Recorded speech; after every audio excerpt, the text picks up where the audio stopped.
بسم اللہ الرحمن الرحیم۔ السلام علیکم دوستو، یوسف بن تاشفین سلسلے کا 21واں حصہ شروع کرتے ہیں۔ زلاقہ کے شہداء اپنے خون سے اندلس کی تاریخ کے ایک نئے باب کا عنوان لکھ چکے تھے۔ اس عظیم الشان فتح کی خبر کے ساتھ ملک کے طول و عرض میں مسرت کی لہر دوڑ گئی۔ امیر یوسف کا نام ہر بچے اور بوڑھے کی زبان پر تھا۔ ہر مسجد کے ممبر سے اس کی درازی عمر کے لیے دعائیں ہو رہی تھیں۔ جن عمرا نے جنگ میں حصہ نہیں لیا تھا وہ فتح کی خوشی میں حصہ لینے کے لیے امیر یوسف کے پاس جمع ہو رہے تھے۔ چند دن زلاقہ کے میدان میں قیام کرنے کے بعد یوسف بن تاشفین نے اشبیلیہ کا رخ کیا۔ اندلس کے حکمران اور علماء اس کے ہم رکاب تھے۔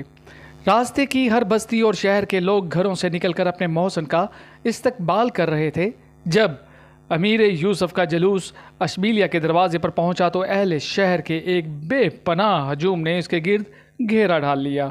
ہر شخص دوسرے کو پیچھے ہٹا کر آگے بڑھنے کی کوشش کر رہا تھا۔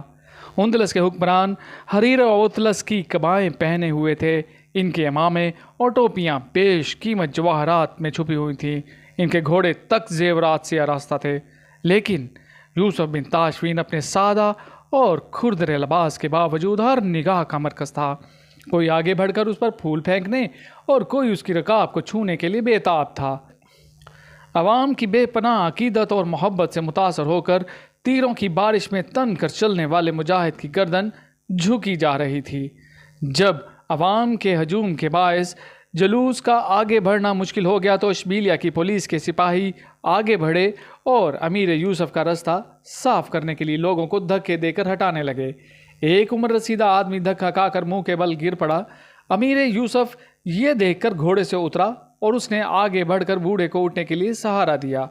لوگ بھاگ کر پھر ایک بار اس کے گرد جمع ہو گئے۔ امیر یوسف نے اپنے گرد گھیرا ڈالنے والے سپاہیوں کو دھکیل کر رستے سے ہٹاتے ہوئے کہا، مجھے تمہاری حفاظت کی ضرورت نہیں۔ اب لوگ خود بخود اس کے رستے سے ہٹنے لگے۔ تھوڑی دیر میں وہ اپنے ساتھیوں سے کافی دور آگے جا چکا تھا۔ اندلس کے سلاطین اور اس کے درمیان لوگوں کا بے پناہ سیلاب حائل ہو چکا تھا۔ وہ سب یہ محسوس کر رہے تھے اس بارات کا دولہا کوئی اور ہے۔ ان کے شاہانہ ٹھاٹھ اب کسی کو مروب نہیں کر سکتے۔ تاریخ کے ایک ہی حادثے نے انہیں اپنے ملک میں اجنبی بنا دیا ہے۔ جو لوگ ان سے آگے تھے ان کی ساری توجہ امیر یوسف پر مبذول تھی، اور جو ان سے پیچھے تھے ان کے لیے نعرے لگانے پھول برسانے والا کوئی نہ تھا۔ امیر یوسف اشبیلیہ کی بڑی مسجد کے دروازے پر رکا اور دروازے کی سیڑھیوں پر چڑھ کر کھڑا ہو گیا۔ تھوڑی دیر بعد مسجد کے سامنے ایک کشادہ میدان لوگوں سے بھر گیا۔ امیر یوسف نے ہاتھ بلند کیا اور لوگوں نے جنہوں نے آسمان سر پر اٹھا رکھا تھا اچانک خاموش ہو گئے۔ امیر یوسف نے چند ثانیے سوچنے کے بعد کہا، عزیزان ملت اور بزرگان قوم، میں اس عزت افزائی کا مستحق نہ تھا۔ زلاقہ کی فتح کا صحرا ان شہیدوں کے سر ہے جو اس وقت ہم میں موجود نہیں۔ میں اشبیلیہ کی ان ماؤں کو سلام کہنے آیا ہوں جن کے بیٹے ہمارے دوش بدوش لڑتے ہوئے شہید ہوئے ہیں۔ ان کی شہادت ایک مقصد کے لیے تھی اور اس مقصد کو پایہ تکمیل تک پہنچانا آپ سب کا فرض ہے۔ افریقہ کے حالات اور میری ذمہ داریاں شاید زیادہ دیر مجھے آپ کے ملک میں ٹھہرنے کی اجازت نہ دیں، اس لیے میں آپ سے ایک ضروری بات کہنا چاہتا ہوں۔ زلاقہ کے میدان میں ہم آپ کے دشمن کو ایک فیصلہ کن شکست دے چکے ہیں، اور آپ یہ خوشخبری بھی سن چکے ہوں گے کہ دشمن کی فوج ایک طرف سرکستہ کا محاصرہ اٹھا کر واپس جا چکی ہے، دوسری طرف بلنسیا کا علاقہ خالی کر رہی ہے۔ اب اس ملک کی حفاظت آپ لوگوں کا کام ہے۔ اگر آپ پھر آپس کے اندرونی جھگڑوں میں الجھ کر رہ گئے تو مجھے اندیشہ ہے کہ زلاقہ کے شہیدوں کی قربانیاں رائے گاں جائیں گی۔ دشمن کسی دن آپ پر زیادہ قوت اور زیادہ شدت کے ساتھ حملہ کرے گا، اور وہ اس وقت تک اندلس پر حملے کرتا رہے گا جب تک کہ آپ اپنی اندرونی کمزوریوں کا علاج نہیں کرتے۔ آپ کی سب سے بڑی کمزوری یہ ہے کہ آپ اسلام سے دور ہو چکے ہیں۔ اگر آپ اپنا دفاعی حصار اسلام کی بنیادوں پر تعمیر کریں تو میں دعویٰ کر سکتا ہوں کہ دنیا کی تمام غیر مسلم اقوام متحدہ ہو کر بھی آپ کو شکست نہیں دے سکتی۔ اگر آپ نے اسلام سے منحرف ہو کر کوئی اور راہ تلاش کرنے کی کوشش کی تو یاد رکھیے کہ آپ کی مثال ان لوگوں سے مختلف نہ ہوگی جو سیلاب سے بچنے کے لیے پہاڑ سے اتر کر ریت کے تودوں پر پناہ لیتے ہیں۔ آپ کا ہر وہ قدم جو خدا کی راہ میں اٹھے گا کامیابیوں اور کامرانیوں سے ہمکنار ہوگا، اور آپ کی ہر وہ کروٹ جو اسلام کے خلاف ہوگی آپ کو تباہی اور بربادی کی طرف لے جائے گی۔ اندلس کے عوام اور اندلس کے حکمرانوں کے نام میرا پہلا اور آخری پیغام یہی ہے کہ اگر آپ دنیا میں سربلند رہنا چاہتے ہیں تو اللہ اور اللہ کے رسول صلی اللہ علیہ وآلہ وسلم کی اطاعت میں اپنی گردنیں جھکا دیجیے۔ اگر آپ قرآن پاک کے احکامات پر چلتے ہیں، اگر آپ خدا اور اس کے رسول کے تابع ہیں، تو میں آپ کو یہ مژدہ سناتا ہوں کہ روئے زمین کی تمام نعمتیں آپ کے لیے ہیں اور آپ ہر میدان میں ذلاکہ کی تاریخ دہرا سکیں گے۔ ایک عمر رسیدہ آدمی ہجوم کو ادھر ادھر ہٹاتا ہوا امیر یوسف کے قریب پہنچ کر چلایا، یا امیر، آپ نے ہمیں اسلام کے دشمنوں سے نجات دلائی ہے۔ خدا کے لیے ہماری گردنیں اسلام کے باغیوں کے ہاتھ میں دے کر نہ جائیے۔ ہمارے اور خدا کے درمیان ملوک الطوائف کی ایک دیوار کھڑی ہے، اس دیوار کو ہمارے رستے سے ہٹا دیجیے۔ ہمیں ان لوگوں کے سپرد نہ کیجیے جنہوں نے بارہا دشمنوں کے ساتھ ہماری عزت اور آزادی کا سودا کیا ہے۔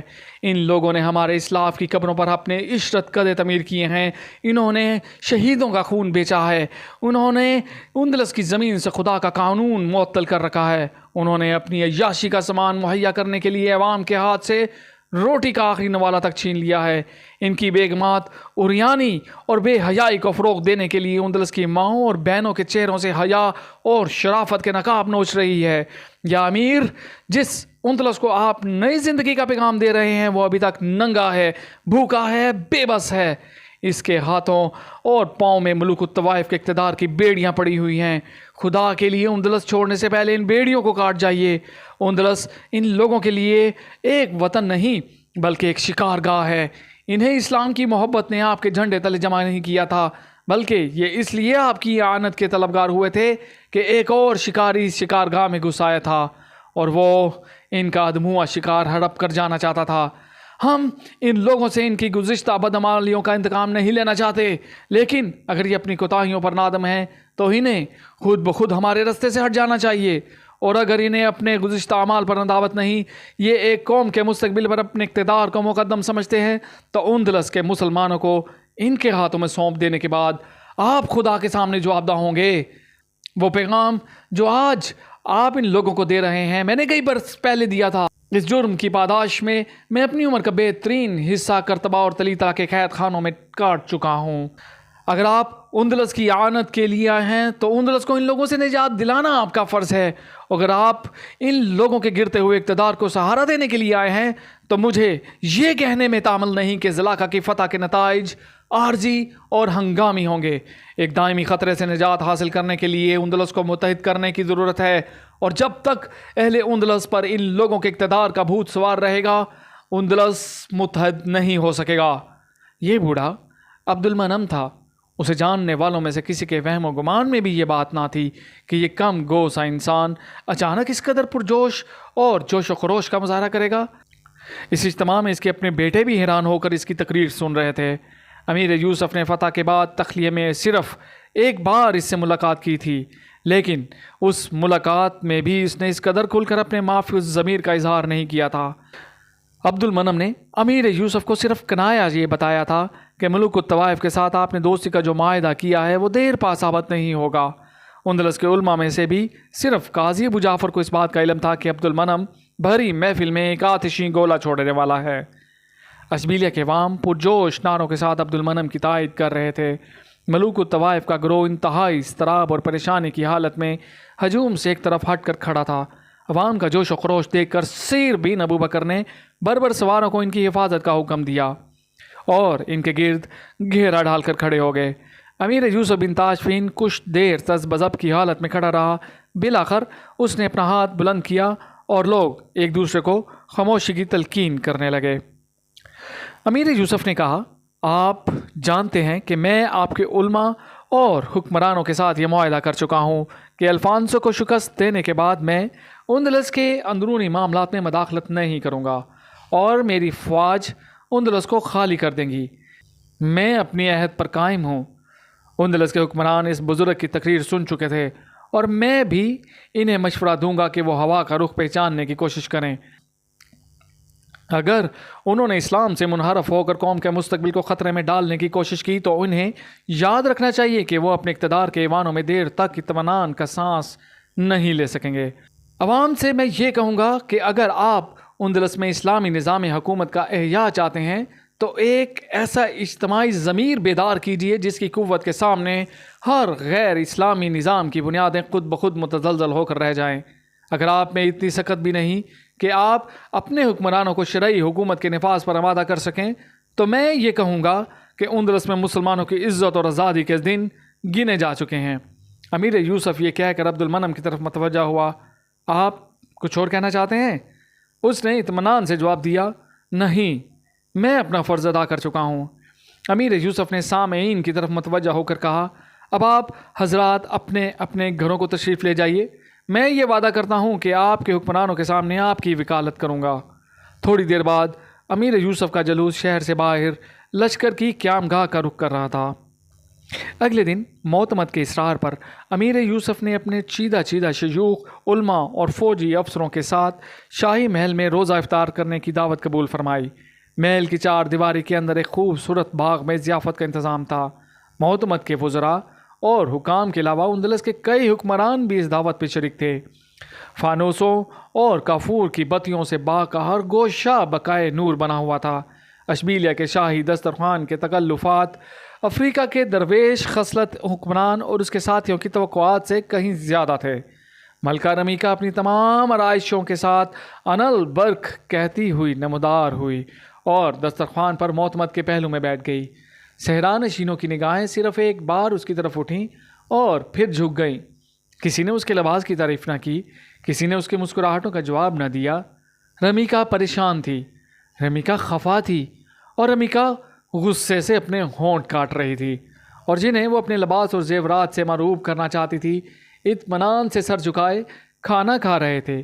ان کی خاموش زبان حال دل سے یہ کہہ رہی تھی، تم کسی کی بہن ہو، کسی کی بیوی ہو، کسی کی ماں ہو، تم اپنے مکان کو پہچاننے کی کوشش کرو۔ اور رمیکا یہ محسوس کر رہی تھی کہ وہ سب اسے گالیاں دے رہے ہیں، جاہل کہیں کے۔ اس نے یہ کہہ کر اپنے دل کو تسلی دینے کی کوشش کی۔ پھر اس نے اندلس کے حکمرانوں کی طرف دیکھا، لیکن ان کی نگاہوں کا مرکز کوئی اور تھا۔ معتمد نے آہستہ سے کہا، ملکہ آپ کھانا نہیں کھائیں گی؟ مجھے بھوک نہیں، اس نے مغموم لہجے میں جواب دیا۔ آپ کی طبیعت ٹھیک ہے نا؟ نہیں، میں آرام کرنا چاہتی ہوں۔ آپ جائیں، یہ لوگ آپ کی غیر حاضری محسوس نہیں کریں گے۔ ملکہ اٹھنے کو تھی، لیکن اچانک اس کی نگاہیں دسترخوان کے دوسرے سرے پر ایک نوجوان کے چہرے پر مرکوز ہو کر رہ گئیں۔ اس نے سرگوشی کے انداز میں معتمد سے سوال کیا، وہ نوجوان جو سامنے دائیں ہاتھ ایک سیاہ فام بوڑھے کے ساتھ بیٹھا ہوا ہے، کون ہے؟ معتمد نے جواب دیا، وہ امیر یوسف کی فوج کا ایک جرنیل ہے۔ غور سے دیکھیے، معتمد کے بائیں ہاتھ وزیر ابن زدون بیٹھا ہوا تھا۔ اس نے آہستہ سے کہا، یہ وہی ہے جس نے چند سال قبل آپ کے سامنے باغیانہ تقریر کی تھی، اور آپ جس شخص کی تقریر سن رہے تھے وہ اس کا باپ تھا۔ وہ یہاں نہیں آیا۔ اس ضیافت میں اشبیلیہ اور اندلس کے دوسرے شہروں کے چیدہ شعراء کو بھی مدعو کیا گیا تھا۔ کھانا کھانے کے بعد معتمد نے امیر یوسف سے درخواست کی کہ آپ اندلس کے نامور شعراء کو اپنا کلام سنانے کا موقع دیں۔ امیر یوسف نے سنجیدہ ہو کر پوچھا، اس کام کے لیے کتنا وقت درکار ہوگا؟ یہ آپ کی پسند پر منحصر ہے، میں زیادہ نہیں بیٹھوں گا۔ اگر آپ مناسب سمجھیں تو عشاء کی نماز کے بعد ان حضرات کو موقع دیا جائے۔ نہیں، نماز کے بعد میں آرام کروں گا۔ 2 شعراء نے یہ کے بعد دیگر امیر یوسف بن تاشفین کی شان میں قصائد پڑھ کر سنائے۔ معتمد، اس کے وزراء اور اندلس کے حکمرانوں نے انہیں دل کھول کر داد دی، لیکن امیر یوسف خاموش بیٹھا رہا۔ اسے یہ بھی معلوم نہ ہو سکا کہ اس کی تعریف ہو رہی ہے یا مذمت۔ جب تیسرا شاعر اپنا کلام سنا رہا تھا تو معتمد نے امیر یوسف کی طرف متوجہ ہو کر کہا، یہ اشبیلیہ کا بہترین شاعر ہے، آپ اس کے اشعار کے معنی سمجھتے ہیں؟ میں کچھ نہیں سمجھا، میں صرف یہ سمجھا ہوں کہ یہ لوگ روٹی کے محتاج ہیں، لیکن کاش یہ انسانوں کے بجائے صرف خدا کی تعریف کرتے۔ اب نماز کا وقت ہے۔ امیر یوسف یہ کہنے کے بعد اٹھ کر کھڑا ہو گیا اور شاعر اور ان کے قدردان پریشانی کی حالت میں ایک دوسرے کا منہ تکنے لگے۔ مجلس برخاست ہو گئی اور تھوڑی دیر بعد یہی شاعر جنہوں نے اس کی تعریف میں زمین و آسمان کے کلابے ملائے تھے، اس کی ہجو لکھ کر دل کی بھڑاس نکال رہے تھے۔ اگلے دن ایک عجیب و غریب واقعہ پیش آیا۔ چچا الماس اشبیلیہ کے بازار میں گھوم رہا تھا کہ اسے معتمد کا ایک وزیر دکھائی دیا جو کسی زمانے میں کرتبہ کے وزیر کا نائب تھا۔ الماس اسے دیکھتے ہی آگ بگولا ہو گیا۔ اس نے آگے بڑھ کر وزیر کے سر سے عمامہ اتارا اور اس کے گلے میں ڈال کر ایک طرف کھینچنے لگا۔ پولیس کے چند آدمی پریشان حال وزیر کی مدد کے لیے دوڑے، لیکن اتنی دیر میں 40-50 آدمی الماس کے گرد جمع ہو چکے تھے اور یہ سب معتمد کے وزیر کو عذاب میں مبتلا دیکھ کر الماس کے طرفدار بن چکے تھے۔ سپاہیوں نے وزیر کو چھڑانے کی کوشش کی لیکن لوگوں کے سامنے ان کی پیش نہ گئی۔ تھوڑی دیر میں الماس کے گرد ایک اچھا خاصا ہجوم ہو چکا تھا۔ ایک آدمی نے آگے بڑھ کر الماس سے کہا، انہوں نے تمہارا کیا قصور کیا ہے؟ الماس نے جواب دیا، یہ میں امیر یوسف کے سامنے جا کر بتاؤں گا۔ لوگوں نے یک زبان ہو کر کہا، ٹھیک ہے، اسے امیر یوسف کے پاس لے چلو۔ وزیر چلایا، یہ دیوانہ ہے، میں اسے نہیں جانتا۔ اب جھوٹ تم لوگوں کو نہیں بچا سکتا۔ تمہارا خیال تھا کہ دنیا سے خدا کی بادشاہت ختم ہو چکی ہے، لیکن اب جو میں حساب شروع ہو چکا ہے۔ یہ کہتے ہوئے الماس نے امامے کو ذرا زور سے مروڑا اور وزیر کی آنکھیں باہر آ گئیں۔ اب آگے سے الماس اسے کھینچ رہا تھا اور پیچھے سے لوگ ہانک رہے تھے۔ پولیس کے سپاہی تماشائیوں کی حیثیت میں ایک طرف کھڑے تھے۔ لوگوں کا ہجوم بڑھتا گیا۔ کسی نے یہ پوچھنے کی ضرورت محسوس نہ کی کہ اس عمر رسیدہ آدمی کو کس جرم کی سزا سنائی جا رہی ہے۔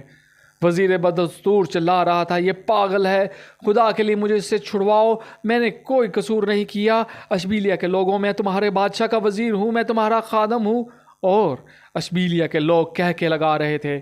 چند زندہ دل نوجوانوں کو دل لگی کی سوجی، انہوں نے رستے میں کسی کا گدھا پکڑ کر وزیر کو زبردستی اس پر بٹھا دیا۔ امیر یوسف کے لشکر کی قیام گاہ تک پہنچتے پہنچتے 8-10 ہزار آدمی اس جلوس میں شریک ہو چکے تھے۔ اشبیلیہ کا وزیر اعظم ابن زدون امیر یوسف سے ملاقات کر کے خیمے سے نکلا تو اسے سامنے سے یہ جلوس آتا ہوا دکھائی دیا۔ اپنے ایک نائب کو اس حالت میں دیکھ کر وہ آگے بڑھا۔ عوام جو کسی حد تک اب اس کا احترام کرتے تھے اس کے رستے سے ہٹ گئے۔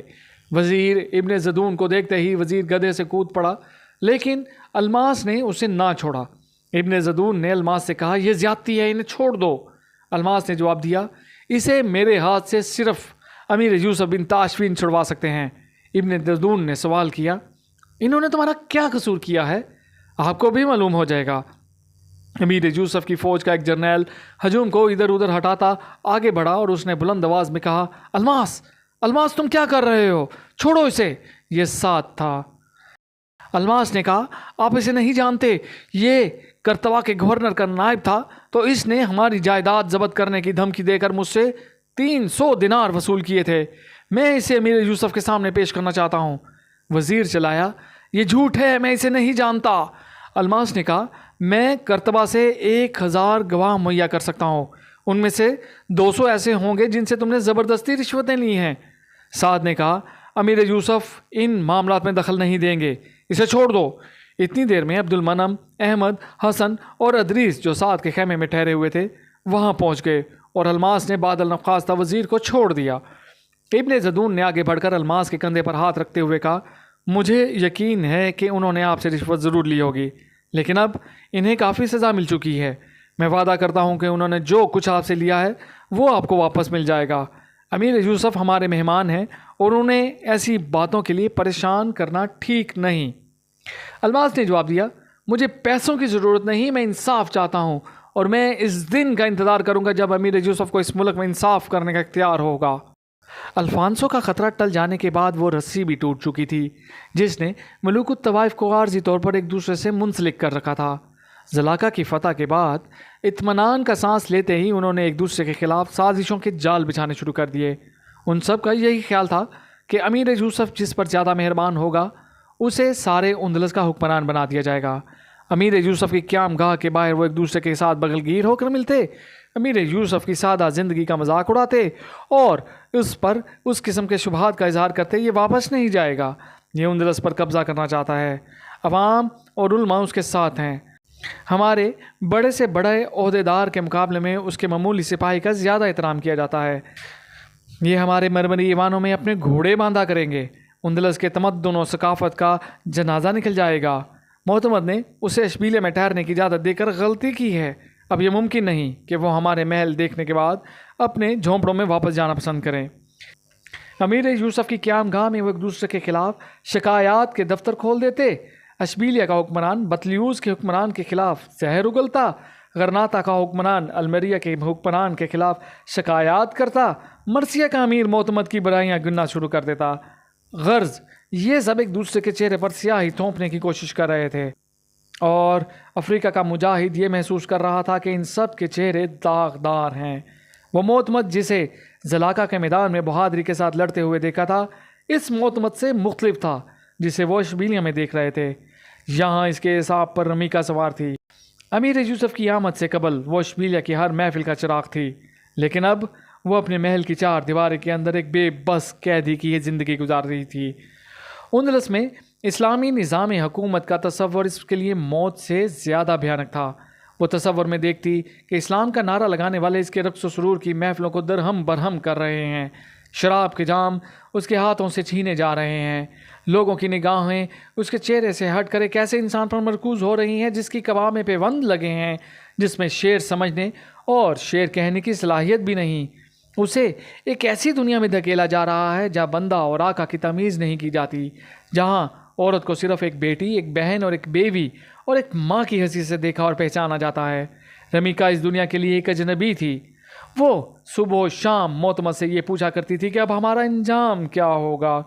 اندلس کے شاعر اور ادیب اور فنون لطیفہ کے ماہرین سب سے زیادہ فکر مند تھے۔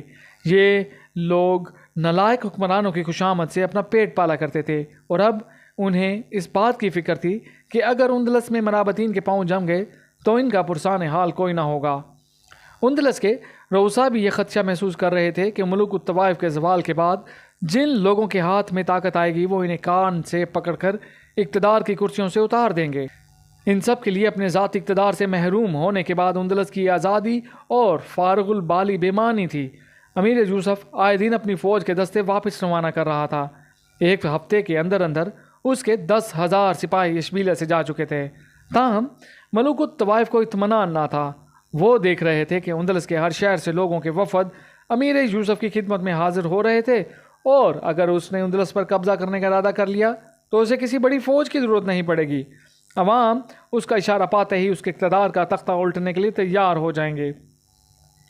معتمد ان سب سے زیادہ پریشان تھا۔ اس کا یہ خیال تھا کہ الفانسو کو شکست دینے کے بعد مرابطین اندلس کے باقی حکمرانوں کو اس کی قیادت تسلیم کرنے پر مجبور کریں گے، لیکن اس کی یہ آرزو پوری نہ ہوئی۔ جب اس نے امیر یوسف کی خدمت میں گراں بہا تحائف پیش کرنے اور اس کی تعریف میں زمین و آسمان کے کلابے ملانے کے بعد دبی زبان سے اپنے معافی الضمیر کا اظہار کیا تو یوسف بن تاشفین نے جواب دیا، آپ اپنے تحائف واپس لے جائیے۔ میں ابھی تک یہ فیصلہ نہیں کر سکا کہ اندلس کے ملوک الطوائف میں سے کون فرشتہ ہے اور کون شیطان ہے۔ اگر میں اندرونی معاملات میں غیر جانبدار رہنے کا معاہدہ نہ کر چکا ہوتا تو میں اس ملک کو طوائف الملوک سے نجات دلانا اپنا اولین فرض سمجھتا، لیکن میرے اس اقدام سے یقیناً ان لوگوں کو کوئی فائدہ نہ پہنچتا جنہوں نے جمہور کی ہڈیوں پر اپنے عشرت قد تعمیر کیے ہیں۔ میری دوستی اور دشمنی صرف خدا کے لیے ہے۔ میں اندلس میں چھوٹے چھوٹے فرعونوں کی گردن پر ایک بڑے فرعون کو سوار کرنے نہیں آیا۔ اس ملاقات کے بعد معتمد کا خوف اور اضطراب جنون کی حد تک پہنچ چکا تھا۔ ویسے بھی وہ ایک جذباتی آدمی تھا۔ اندلس کے باقی حکمرانوں کو اپنا خیر خواہ سمجھ کر اس نے اپنے امیر یوسف کو برا بھلا کہنا شروع کر دیا۔ یہ حکمران اس کے رازدار بن کر اس کی باتیں سن لیتے اور پھر امیر یوسف کے پاس جا کر اس کے کان بھرتے۔ المریہ کے حکمران معتصم نے معتمد اور امیر یوسف کے درمیان منافرت کی خلیج حائل کرنے میں بڑھ چڑھ کر حصہ لیا۔ امیر یوسف نے تلواروں کی جھنکار اور تیروں کی سنسناہٹ میں زندگی کے آداب سیکھے تھے۔ اندلس کے عمرہ کی یہ ریاکاری اور منافقت اس کے لیے ناقابل برداشت تھی۔ اشبیلیہ میں اس کا قیام ماہ رمضان کے باقی دن گزارنے کے لیے تھا، لیکن عید سے 6 دن قبل اسے اپنے بیٹے کی وفات کی اطلاع ملی، جسے وہ سبتہ میں بیمار چھوڑ آیا تھا، اور اس خبر سے تھوڑی دیر بعد اہل اشبیلیہ یہ سن رہے تھے کہ امیر یوسف آج ہی واپس جا رہا ہے۔ سفر کی تیاری کے بعد امیر یوسف نے سعد کو اپنے خیمے میں بلایا اور کہا، سعد اب تم اپنے والد اور بھائیوں کے ساتھ اپنے گھر جاؤ۔ سعد نے مغموم لہجے میں جواب دیا، میرا گھر غرناطہ میں نہیں کرتبہ میں ہے، اور اسے بات کرنے کے لیے مجھے کسی اور دن کا انتظار کرنا پڑے گا۔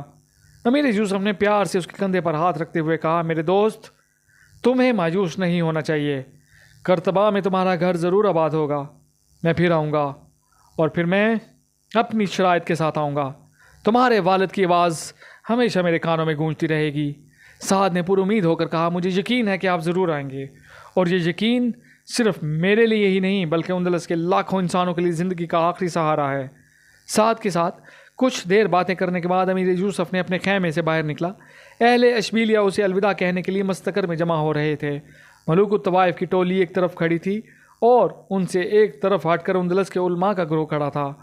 عوام کے ہجوم کو سپاہیوں نے تھوڑی دور روک رکھا تھا۔ امیر یوسف سب سے پہلے علماء کی طرف متوجہ ہوا اور آگے بڑھ کر یک کے بعد دیگرے ان کے ساتھ مصافحہ کرنے لگا۔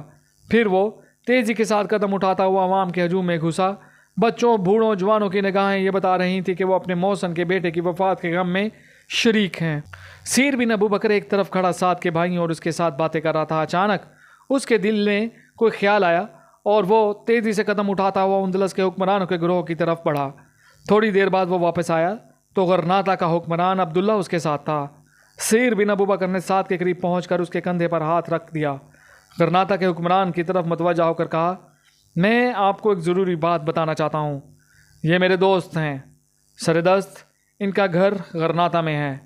میں آپ سے یہ کہنا چاہتا ہوں کہ اگر کبھی ان کے متعلق یا ان کے عزیزوں اور دوستوں کے متعلق آپ کے دل میں کوئی برا ارادہ پیدا ہو تو آپ اتنا ضرور سوچ لیں کہ میں انہیں اپنی جان سے زیادہ عزیز سمجھتا ہوں۔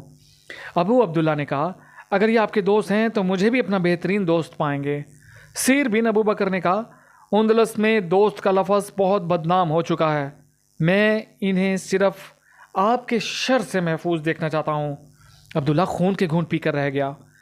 امیر یوسف عوام سے تھوڑی دیر باتیں کرنے کے بعد اندلس کے حکمرانوں کی طرف متوجہ ہوا اور ان کے ساتھ کچھ رسمی باتیں کرنے کے بعد اپنے گھوڑے پر سوار ہو گیا۔ جس وقت اشبیلیہ کے عوام آہوں اور آنسوں کے ساتھ اندلس کے محسن کو خدا حافظ کہہ رہے تھے، ملکہ رمیکہ اپنے محل میں جشن کی تیاری کر رہی تھی۔ دوپہر کے وقت سکینہ اپنے مکان کے ایک کمرے میں بستر پر لیٹی ہوئی تھی۔ گزشتہ چند دن سے اس کی طبیعت ناساز تھی۔ طاہرہ اس کے سرہانے بیٹھی اس کا سر دبا رہی تھی اور میمونہ بستر کے قریب کرسی پر بیٹھی اسے ایک کتاب پڑھ کر سنا رہی تھی۔ مکان کے باہر گھوڑوں کی ٹاپ سنائی دی اور تھوڑی دیر بعد خادمہ نے اندر جھانکتے ہوئے کہا، وہ آ گئے ہیں، مبارک ہو۔ سکینہ کا مرجھایا ہوا چہرہ مسرت سے چمک اٹھا اور وہ بستر سے اٹھ کر بیٹھ گئی۔ طاہرہ نے کہا، امی جان آپ لیٹے رہیں، میں بالکل ٹھیک ہوں، اس نے جواب دیا۔ عبد المنعم اپنے بیٹوں کے ساتھ کمرے میں داخل ہوا۔ طاہرہ اور میمونہ اسے سلام کہہ کر ایک طرف ہٹ گئیں اور وہ کرسیاں گھسیٹ کر سکینہ کے گرد بیٹھ گئے۔ سکینہ برسوں کے بعد اپنے گھر کی پوری رونق دیکھ رہی تھی۔ عبد المنعم نے سوال کیا، آپ ٹھیک ہیں نا؟ میں بالکل ٹھیک ہوں۔ سعد نے کہا، نہیں امی جان، آپ کی صحت ٹھیک نہیں معلوم ہوتی، میں طبیب کو بلاتا ہوں۔ نہیں بیٹا، اب مجھے کسی طبیب کی ضرورت نہیں، تمہارے گھوڑوں کی ٹاپیں سنتے ہی میرا بخار اتر گیا تھا۔ اور ہاں، ادریس کہاں ہے؟ سعد نے کہا، ادریس سیدھا خالہ جان کے پاس گیا ہے، ابھی آ جائے گا۔ سکینہ نے طاہرہ اور میمونہ کی طرف متوجہ ہو کر کہا، تم کونے میں کیوں جا کھڑی ہوئی؟ یہاں آؤ۔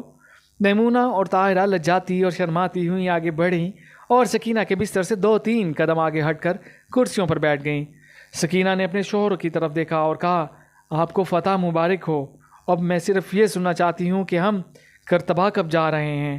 عبد المنعم نے قدرے مغموم لہجے میں جواب دیا، ابھی کرتبہ جانے کا وقت نہیں آیا۔